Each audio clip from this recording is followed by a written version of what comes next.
Viewers, എല്ലാവർക്കും ദിജോസ് വേൾഡിൻ്റെ പുതിയൊരു വീഡിയോയിലേക്ക് സ്വാഗതം.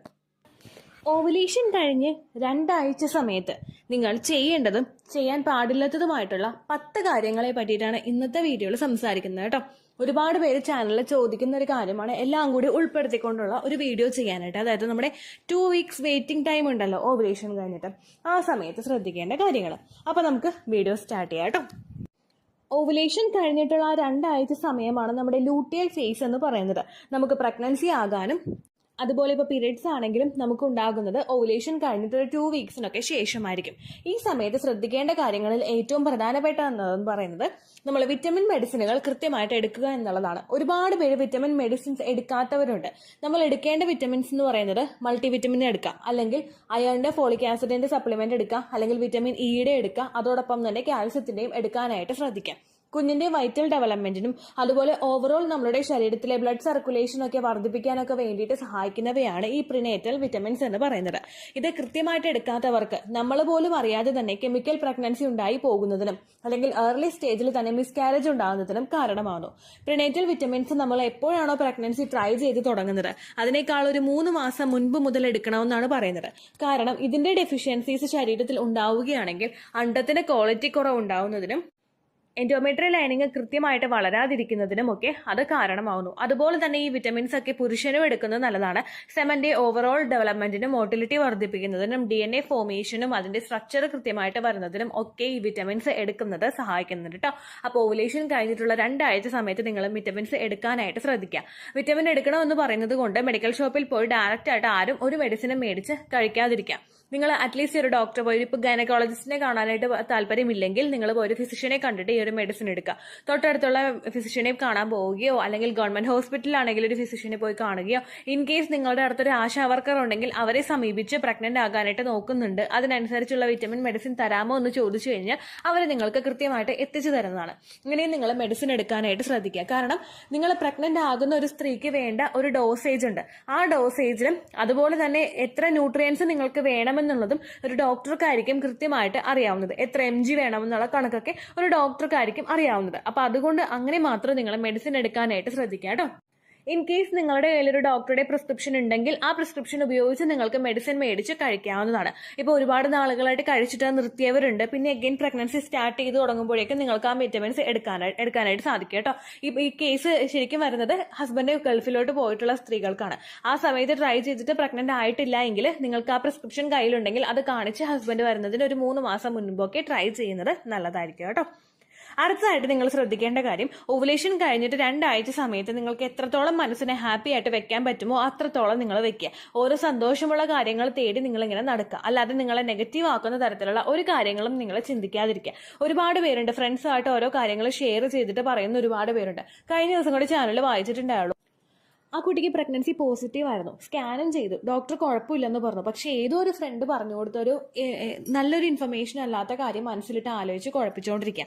നമ്മൾ പ്രഗ്നൻസി സമയത്ത് നമുക്ക് ഹാപ്പിനെസ് തരുന്നത് ആരാണോ അവരുടെ ഒപ്പം ടൈം സ്പെൻഡ് ചെയ്യുന്നത്. ഹാപ്പിനെസ് തരുന്നത് ഏതൊക്കെ യൂട്യൂബ് ചാനലാണോ അവരെയാണ് നമ്മൾ ഫോളോ ചെയ്യേണ്ടത്. അല്ലാതെ ഇപ്പോൾ ടെൻഷൻ ആവുന്നുണ്ടെങ്കിൽ, സ്ട്രെസ് ആവുന്നുണ്ടെങ്കിൽ, അത് ഇവൺ എന്റെ ചാനൽ കണ്ടിട്ടാണെങ്കിൽ പോലും നിങ്ങൾ ആ ചാനൽ ആ സമയത്ത് കാണാതിരിക്കുന്നതാണ് കേട്ടോ നല്ലത്. മൂന്നാമതായിട്ട് ശ്രദ്ധിക്കേണ്ട കാര്യം, നമ്മൾ ഫിസിക്കലി ആക്റ്റീവ് ആയിട്ടിരിക്കാനായിട്ട് ശ്രദ്ധിക്കുക. ഓവുലേഷൻ കഴിഞ്ഞിട്ട് ഒരുപാട് പേർക്ക് ഒരുപാട് മിഥ്യാധാരണകളുണ്ട്. അതായത് ഇനി ഇപ്പം നടക്കണ്ട, കുറച്ചു നേരം ഒന്ന് റെസ്റ്റ് എടുക്കാം, അല്ലെങ്കിൽ ഇനി എന്തെങ്കിലും കുമ്പിട്ട് നിവർന്നു കഴിഞ്ഞാൽ പ്രഗ്നൻസി നഷ്ടമായി പോകും, അതുകൊണ്ടൊന്ന് ശ്രദ്ധിക്കാം. അങ്ങനെ ചിന്തിക്കുന്ന ഒരുപാട് പേരുണ്ട്. ശരിക്കും നമ്മൾ സെഡൻഡറി ആയിട്ട് എത്രത്തോളം നിൽക്കുന്നു അത്രത്തോളം നമുക്ക് ഇംപ്ലാന്റേഷൻ നടക്കാനായിട്ടുള്ള സാധ്യത അവിടെ കുറയുകയാണ് ചെയ്യുന്നത്. നമ്മൾ എത്രത്തോളം ഫിസിക്കലി ആക്റ്റീവ് ആണോ ആ സമയത്ത് നമ്മുടെ ശരീരത്തിലെ ബ്ലഡ് സർക്കുലേഷൻ കൂടും, നമ്മൾ ഉന്മേഷമുള്ളവരായിട്ടിരിക്കും, നമ്മളെ ഹാപ്പിനെസ് നമുക്ക് തന്നെ കിട്ടുകയും ചെയ്യും. അതുകൊണ്ട് നിങ്ങൾ ഫിസിക്കലി ആക്റ്റീവ് ആയിട്ടിരിക്കാനായിട്ട് ശ്രദ്ധിക്കാം. ഈ സമയത്ത് ബ്രീത്തിങ് എക്സസൈസും വാക്കിങ്ങും ഒക്കെ നിങ്ങൾ ചെയ്യുന്നത് നല്ലതാണ്. മറ്റുള്ള കൂടി എക്സസൈസുകളൊക്കെ ചെയ്യുന്നതോ അല്ലെങ്കിൽ ഫെർട്ടിലിറ്റി എക്സസൈസ് ഒക്കെ ചെയ്യാനായിട്ട് നിങ്ങൾക്ക് പേടിയുണ്ടെങ്കിൽ നിങ്ങൾക്ക് എളുപ്പത്തിൽ ചെയ്യാൻ കഴിയുന്നവയാണ് ബ്രീത്തിങ് എക്സസൈസും അതുപോലെ വാക്കിംഗ് ഒക്കെ കേട്ടോ. അടുത്തതായിട്ട് നിങ്ങൾ വെള്ളം കുടിക്കുക. എത്രത്തോളം വെള്ളമാണോ നിങ്ങൾ ഓവുലേഷന് മുൻപുള്ള സമയം കുടിച്ചിരുന്നത് അതിനേക്കാളും 1 ലിറ്ററെങ്കിലും അല്ലെങ്കിൽ അറ്റ്ലീസ്റ്റ് 1/2 ലിറ്ററെങ്കിലും വെള്ളം നിങ്ങൾ കൂടുതൽ കുടിക്കാനായിട്ട് ശ്രദ്ധിക്കുക. ധാരാളം വെള്ളം കുടിക്കുന്നത് ഇംപ്ലാന്റേഷൻ നടക്കാനായിട്ടുള്ള സാധ്യതയെ വർദ്ധിപ്പിക്കുന്നുവെന്ന് പഠനങ്ങൾ സൂചിപ്പിക്കുന്നുണ്ട് കേട്ടോ. അഞ്ചാമതായിട്ട് നിങ്ങൾ ശ്രദ്ധിക്കേണ്ട കാര്യം 8 മണിക്കൂറെങ്കിലും നിങ്ങൾ ഉറങ്ങുക. മസ്റ്റായിട്ട് നിങ്ങൾ ഉറങ്ങുക. ഉറക്കത്തിന്റെ കാര്യത്തിൽ നിങ്ങൾ കോംപ്രമൈസ് വെക്കരുത്. ഏതൊക്കെ ജോലികൾ നിങ്ങൾക്ക് തീർക്കാനുണ്ടെന്ന് പറഞ്ഞാലും ഉറക്കത്തിന് നിങ്ങൾ ഇമ്പോർട്ടൻസ് കൊടുക്കണം. സ്ത്രീകളായാലും പുരുഷന്മാരായാലും അവർക്ക് കൃത്യമായിട്ട് ഉറങ്ങാനായിട്ട് സാധിക്കുന്നില്ലെങ്കിൽ അവരുടെ ശരീരത്തിലെ പല ഹോർമോൺ പ്രവർത്തനങ്ങളും അവിടെ കൃത്യമായിട്ട് നടക്കില്ല. അങ്ങനെ വന്നു കഴിഞ്ഞാൽ നിങ്ങളുടെ ശരീരത്തിൽ സ്ട്രെസ് ഹോർമോൺസിന്റെ പ്രവർത്തനം വർദ്ധിക്കും. സ്ട്രെസ് ഹോർമോൺസ് കൂടുകയാണെങ്കിൽ നിങ്ങളുടെ ഇംപ്ലാന്റേഷനെ അത് സാരമായിട്ട് തന്നെ ബാധിക്കും കേട്ടോ. ആറാമതായിട്ട് നിങ്ങൾ ശ്രദ്ധിക്കേണ്ട കാര്യം വെജിറ്റബിൾസ്, ഫ്രൂട്ട്സ്, മിൽക്ക്, നട്ട്, ഫിഷ് ഇതെല്ലാം നിങ്ങൾ ധാരാളം കഴിക്കാനായിട്ട് ശ്രദ്ധിക്കുക. ഒരുപാട് പേർക്ക് സംശയങ്ങളുണ്ട്. വെജിറ്റബിൾസ് കഴിക്കുന്നില്ല, ഇത് കഴിക്കാമോ അത് കഴിക്കാമോ എന്ന സംശയങ്ങളുണ്ട്. നിങ്ങൾ ഏത് വെജിറ്റബിൾ കഴിച്ചാലും ഈവൻ ഏത് ഫ്രൂട്ട് നിങ്ങൾ കഴിച്ചാലും അത് വളരെ കുറച്ച് മാത്രം നിങ്ങൾ എടുക്കുക. ഇപ്പോൾ ഓറഞ്ച് കഴിക്കുന്നവർ ഓറഞ്ച് കഴിച്ചു കഴിഞ്ഞാൽ വിറ്റമിൻ സി ശരീരത്തിൽ കിട്ടുമെന്ന് വിചാരിച്ചിട്ട് ഒരിക്കലും ഒരു 3-4 ഓറഞ്ച് ഒരു ദിവസം നിങ്ങൾ കഴിക്കേണ്ട ആവശ്യമില്ല. മാങ്ങ കഴിച്ചു കഴിഞ്ഞാൽ ശരീരത്തിൽ ചൂട് കൂടുമെന്ന് പേടിച്ചിട്ടോ മിസ്കാരേജ് ഉണ്ടാകുന്നോ ഒക്കെ പേടിക്കുന്നുണ്ടെങ്കിൽ നിങ്ങൾ മാങ്ങ കഴിക്കേണ്ട ആവശ്യമില്ല. എന്താണോ നിങ്ങളുടെ മനസ്സ് പറയുന്നത് അത് നിങ്ങൾ കേട്ടാൽ മതി. ആ ഒരു സമയത്ത് ഒരു ഭക്ഷണവും നിങ്ങൾ കൂടുതലായിട്ട് എടുക്കാതിരിക്കാൻ പ്രത്യേകം നിങ്ങൾ ശ്രദ്ധിക്കുക. അതുപോലെ തന്നെ പാല് നിങ്ങൾ കുടിക്കുക. ഒരു ദിവസം ഒരു ഗ്ലാസ്സെങ്കിലും പാല് നല്ലപോലെ തിളപ്പിച്ചിട്ട് നിങ്ങൾ കുടിക്കുക. അതുപോലെ ഫിഷ് ആണെങ്കിലും ചെറു മത്സ്യങ്ങൾ നിങ്ങൾ കഴിക്കുന്നത് നല്ലതാണ്. നട്ട്സ്, ബദാം നിങ്ങൾ 4 എടുക്കുന്നത് നല്ലതാണ്. വാൾനട്ട് നിങ്ങൾ എടുക്കുന്നത് നല്ലതാണ്. കാഷ്യൂനട്ട് നിങ്ങൾ എടുക്കുന്നത് നല്ലതാണ്. ഇതെല്ലാം കുറച്ചായിട്ട് എടുക്കാനായിട്ട് നിങ്ങൾ ശ്രദ്ധിക്കുക കേട്ടോ. ഇതെല്ലാം നിങ്ങൾ ആ ഒരു സമയത്ത് ഫോളോ ചെയ്യേണ്ട കാര്യങ്ങളാണ്. ഇനി ചെയ്യാൻ പാടില്ലാത്ത കാര്യങ്ങൾ എന്തൊക്കെയാണെന്ന് നോക്കാം. അതിൽ ഏറ്റവും ആദ്യത്തെ എന്ന് പറയുന്നത് ഫിസിക്കൽ കോണ്ടാക്ട് ആണ്. ഓവുലേഷൻ കഴിഞ്ഞിട്ടുള്ള സമയങ്ങളിൽ നിങ്ങൾക്ക് താല്പര്യമില്ലാതെ, അതായത് സ്ത്രീകൾക്ക് താല്പര്യമില്ലാതെ ഫിസിക്കൽ കോണ്ടാക്ട് ഒട്ടും തന്നെ ചെയ്യാനായിട്ട് പാടില്ല. സ്ത്രീകളും ഫിസിക്കലി ആക്റ്റീവ് ആണെങ്കിൽ ഓവുലേഷൻ കഴിഞ്ഞിട്ടുള്ള സമയത്ത് നിങ്ങൾക്ക് ഇൻട്രസ്റ്റ് ഉണ്ടെങ്കിൽ ഒരു തവണയൊക്കെ ചെയ്യുന്നത് കൊണ്ടൊന്നും പ്രശ്നമില്ല. പക്ഷെ സ്ത്രീകൾക്ക് താല്പര്യമില്ലാതെ ചെയ്യുമ്പോഴേക്കും അത് ഒരുപാട് ഡിസ്കംഫർട്ട് സ്ത്രീ ശരീരത്തിൽ ഉണ്ടാക്കും. അങ്ങനെ വന്നു കഴിഞ്ഞാൽ നമുക്ക് പലർക്കും ഇംപ്ലാന്റേഷൻ ഫെയിൽ ആകാനായിട്ട് ചാൻസസ് ഉണ്ട്. അത് മാത്രമല്ല, ഓവുലേഷൻ കഴിഞ്ഞിട്ട് കൂടുതലായിട്ട് ഫിസിക്കൽ കോണ്ടാക്ട് ചെയ്യുന്നത് യൂട്രസിൽ കോൺട്രാക്ഷൻസ് ഉണ്ടാകുന്നതിനും പെട്ടെന്ന് പീരീഡ്സ് ആവുന്നതിനും കാരണമാകുന്നു. ഒരുപാട് പേരുണ്ട് പെട്ടെന്ന് പീരീഡ്സ് ആകുന്ന ആളുകൾ. അതൊക്കെ ഉണ്ടാകുന്നതിന് ഇത് കാരണമാവും കേട്ടോ.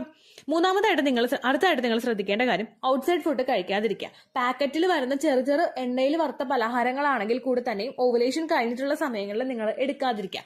ഇതെല്ലാം ഒരുപാട് കുക്ക് ചെയ്തിട്ടുള്ള എണ്ണയിലായിരിക്കും പിന്നെയും അവർ കുക്ക് ചെയ്തുകൊണ്ടിരിക്കുന്നത്. അതുപോലെ തന്നെ നമ്മൾ പുറത്തുനിന്ന് വാങ്ങിച്ചു കഴിക്കുന്ന ഭക്ഷണങ്ങളിൽ കൂടുതൽ ഫ്ലേവറും ടേസ്റ്റും ഒക്കെ ആഡ് ചെയ്യാൻ വേണ്ടിയിട്ട് ഉപയോഗിക്കുന്ന അജിനോമോട്ടയൊക്കെ നിങ്ങളുടെ ശരീരത്തിൽ ആ ഒരു സമയത്ത് നല്ലതല്ല.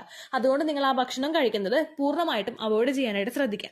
ഇനി പൂർണ്ണമായിട്ട് അവോയ്ഡ് ചെയ്യാൻ പറ്റാത്തവരാണെങ്കിൽ ആഴ്ചയിൽ 3 തവണ കഴിക്കുന്നുണ്ടെങ്കിൽ അത് 2 ആക്കിയോ 1 ആക്കിയോ ചുരുക്കാനായിട്ട് പ്രത്യേകം ശ്രദ്ധിക്കുക കേട്ടോ. അടുത്തായിട്ട് ശ്രദ്ധിക്കേണ്ട കാര്യം ഡേ ടൈമിൽ ഉറങ്ങാതിരിക്കുക. രാവിലെയുള്ള സമയങ്ങളിൽ നിങ്ങൾ ഒട്ടും ഉറങ്ങാനായിട്ട് പാടില്ല ഓവുലേഷൻ കഴിഞ്ഞിട്ടുള്ള സമയങ്ങളിൽ. കാരണം നിങ്ങൾ രാവിലെ ഉറങ്ങിക്കഴിഞ്ഞ് കഴിഞ്ഞാൽ രാത്രി നിങ്ങൾക്ക് ഉറക്കം കുറയും. രാത്രി ഉറക്കം കുറഞ്ഞു കഴിഞ്ഞാൽ നമ്മൾ ഓരോ കാര്യങ്ങൾ ചിന്തിക്കാനായിട്ട് തുടങ്ങും. ഓരോ ലക്ഷണങ്ങൾ കാണുമ്പോൾ ഇത് പ്രഗ്നൻസിയുടേതാണോ ഇത് പീരിയഡ്സിന്റെ ആണോ എന്ന് നമ്മൾ കൂടുതലായിട്ട് ആലോചിക്കാനായിട്ട് തുടങ്ങും. ആ പ്രവണത കൂടുതലായിട്ട് വരുന്നത് നിങ്ങൾക്ക് ഇംപ്ലാന്റേഷൻ ഫെയിൽ ആകാനായിട്ട് കാരണമാകും. അതുകൊണ്ട് ആ സമയങ്ങളിൽ നിങ്ങൾ ഡേ ടൈമിൽ ഉറങ്ങാതിരിക്കുക കേട്ടോ. അടുത്തതായിട്ട് മസ്റ്റായിട്ട് ശ്രദ്ധിക്കേണ്ട കാര്യം ഏർലി ടൈമിൽ പ്രഗ്നൻസി ചെക്ക് ചെയ്യാതിരിക്കുക. ഏർലി ടൈം എന്ന് പറയുമ്പോഴേക്കും നമുക്ക് ചില ആളുകളുണ്ട് ഓവുലേഷൻ കഴിഞ്ഞിട്ട് ഒരു 6ാമത്തെ ദിവസം മുതൽ തന്നെ പ്രഗ്നൻസി കാർഡ് ഉപയോഗിച്ച് ഇങ്ങനെ ടെസ്റ്റ് ചെയ്തുകൊണ്ടിരിക്കും. 6ാമത്തെ ദിവസമൊക്കെ ചെക്ക് ചെയ്ത് കഴിഞ്ഞാൽ നിങ്ങൾക്ക് ഒരിക്കലും കൃത്യമായിട്ടുള്ള റിസൾട്ട് കിട്ടില്ല. അപ്പോൾ നിങ്ങൾ എന്തായിരിക്കും ചെയ്യുന്നത്? ഈ മാസവും പോയി എന്ന് തന്നെ നിങ്ങൾ വിചാരിക്കും. നിങ്ങൾ ടെൻഷൻ ആവാനായിട്ട് തുടങ്ങും, നിങ്ങൾ സ്ട്രെസ്ഡ് ആവാനായിട്ട് തുടങ്ങും. ഭർത്താവിനെ എങ്ങനെ ഫേസ് ചെയ്യും, ഭർത്താവിന്റെ വീട്ടുകാരെങ്ങനെ ഫേസ് ചെയ്യും, നാട്ടുകാരെങ്ങനെ ഫേസ് ചെയ്യും, ഇങ്ങനെ നിങ്ങൾ ഓരോന്നും ഇങ്ങനെ ചിന്തിച്ചുകൊണ്ടിരിക്കും. അത് നിങ്ങളുടെ മനസ്സിന് ഒരുപാട് ആശയക്കുഴപ്പത്തിൽ കൊണ്ടുവന്ന് എത്തിക്കും. അതുകൊണ്ട് പ്രഗ്നൻസി ടെസ്റ്റ് കിറ്റ് എപ്പോഴാണോ നിങ്ങൾ യൂസ് ചെയ്യേണ്ടത് അത് പ്രോപ്പർ ആയിട്ടുള്ള ടൈമിൽ മാത്രം നിങ്ങൾ യൂസ് ചെയ്യുക. ഓവുലേഷൻ കഴിഞ്ഞിട്ട് നിങ്ങൾ ഒരു 3ാമത്തെയോ അല്ലെങ്കിൽ ഒരു 3 ആഴ്ച കഴിഞ്ഞിട്ട് ഒരു 4ാമത്തെ ആഴ്ചയൊക്കെ നിങ്ങൾ ടെസ്റ്റ് ചെയ്ത് നോക്കുകയാണെങ്കിൽ 100% ആക്യുറേറ്റ് ആയിരിക്കും നിങ്ങൾക്ക് കിട്ടുന്ന റിസൾട്ട്. പ്രോപ്പറായിട്ട് അതിൽ പറഞ്ഞിട്ടുള്ള ഗൈഡ് ലൈൻസ് അനുസരിച്ചാണ് ടെസ്റ്റ് ചെയ്യുന്നതെങ്കിൽ പിന്നീട് ബ്ലഡ് ടെസ്റ്റ് ചെയ്ത് നോക്കേണ്ട ആവശ്യം നിങ്ങൾക്ക് വരില്ല. അതുകൊണ്ട് കൃത്യമായിട്ടുള്ള സമയത്ത് മാത്രം ഓവുലേഷൻ ടെസ്റ്റ് കിറ്റ് നിങ്ങൾ ഉപയോഗിക്കുക. ഒരുപാട് തവണ തുടർച്ചയായിട്ട് പ്രഗ്നൻസി ടെസ്റ്റ് കിറ്റ് യൂസ് ചെയ്യാതെ ഇരുന്ന് മനസ്സിനെ ആശയക്കുഴപ്പത്തിലാക്കാതിരിക്കാൻ നിങ്ങൾ പ്രത്യേകം ശ്രദ്ധിക്കുക കേട്ടോ. ഇത്തരം കാര്യങ്ങൾ ശ്രദ്ധിച്ചു കഴിഞ്ഞാൽ എളുപ്പത്തിൽ നിങ്ങൾക്ക് പ്രഗ്നൻസി പോസിറ്റീവ് കിട്ടും. ഓവുലേഷൻ കഴിഞ്ഞിട്ടുള്ള 2 ആഴ്ച നിങ്ങൾക്ക് ഹാപ്പി ആയിട്ട് മുൻപോട്ട് പോകാനും സാധിക്കും കേട്ടോ. ഇത്രയേ ഉള്ളൂ വീഡിയോ. യൂസ്ഫുൾ ആയി കാണുമെന്ന് വിശ്വസിക്കുന്നു. യൂസ്ഫുൾ ആവുന്നുണ്ടെങ്കിൽ ലൈക്ക് ചെയ്യുക, ഫ്രണ്ട്സിനൊക്കെ ഷെയർ ചെയ്ത് കൊടുക്കുക കേട്ടോ. എന്തെങ്കിലും സംശയം ഉണ്ടെങ്കിൽ നിങ്ങൾ കമന്റ്സിൽ ചോദിക്കുക. പണ്ടത്തെ വീഡിയോയ്ക്ക് കമന്റ്സ് ഇടുന്നവർക്ക് റിപ്ലൈ ലഭിക്കുന്നില്ലെങ്കിൽ ലേറ്റസ്റ്റ് ആയിട്ട് ഞാൻ ഏത് വീഡിയോ ആണോ അപ്ലോഡ് ചെയ്യുന്നത് അതിന് താഴെ കമന്റ് ഒന്ന് കോപ്പി പേസ്റ്റ് ചെയ്യാനായിട്ട് ശ്രദ്ധിക്കുക കേട്ടോ. അതുപോലെ ഓവുലേഷൻ ഡേറ്റ് കാൽക്കുലേറ്റ് ചെയ്ത് തരാനായിട്ട് റിക്വസ്റ്റ് ചെയ്യുന്ന ആളുകൾ എത്രയാണോ സൈക്കിൾ ലെങ്ത് അത് മെൻഷൻ ചെയ്യാനായിട്ട് ശ്രദ്ധിക്കുക.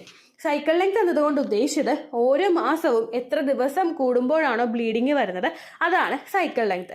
കഴിഞ്ഞ മാസം ഒരു 8-ാം തീയതിയാണ് ബ്ലീഡിങ് ആയതെങ്കിൽ ഈ മാസം 6-ാം തീയതിയാണ് ബ്ലീഡിങ് ആയതെങ്കിൽ കഴിഞ്ഞ മാസം 8-ാം തീയതി മുതൽ ഈ മാസം 6-ാം തീയതി വരെ എത്ര ദിവസമുണ്ടോ അത് കാലണ്ടറിൽ എണ്ണി തിട്ടപ്പെടുന്നതാണ് നിങ്ങളുടെ സൈക്കിൾ ലെങ്ത്.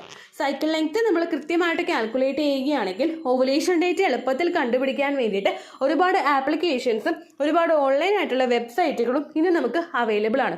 പ്ലേ സ്റ്റോറിൽ പോയിട്ട് ഓൺലൈൻ ഓവുലേഷൻ ട്രാക്കർ എന്ന് ടൈപ്പ് ചെയ്ത് കഴിഞ്ഞാൽ നിങ്ങൾക്ക് അതുമായിട്ട് ബന്ധപ്പെട്ടിട്ടുള്ള ആപ്ലിക്കേഷൻസ് കിട്ടും. അത് പറ്റുന്നില്ല എങ്കിൽ ഗൂഗിളിൽ പോയിട്ട് ഓൺലൈൻ ഓവുലേഷൻ കാൽക്കുലേറ്റർ എന്ന് ടൈപ്പ് ചെയ്ത് കഴിഞ്ഞാൽ അതുമായിട്ട് ബന്ധപ്പെട്ടിട്ടുള്ള വെബ്സൈറ്റുകൾ നിങ്ങൾക്ക് കിട്ടും. അതിൽ നിങ്ങളുടെ ലാസ്റ്റ് മന്തിലെ മെൻസ്ട്രേഷൻ്റെ ഡേറ്റും ഒപ്പം ഞാൻ ഈ പറഞ്ഞ രീതിക്ക് നിങ്ങൾ കാൽക്കുലേറ്റ് ചെയ്യുന്ന സൈക്കിൾ ലെങ്ത്തും എൻ്റർ ചെയ്ത് കൊടുക്കുകയാണെങ്കിൽ നിങ്ങൾക്ക് കൃത്യമായിട്ട് ഓവുലേഷൻ ഡേറ്റ് കണ്ടുപിടിക്കാനായിട്ട് സാധിക്കും.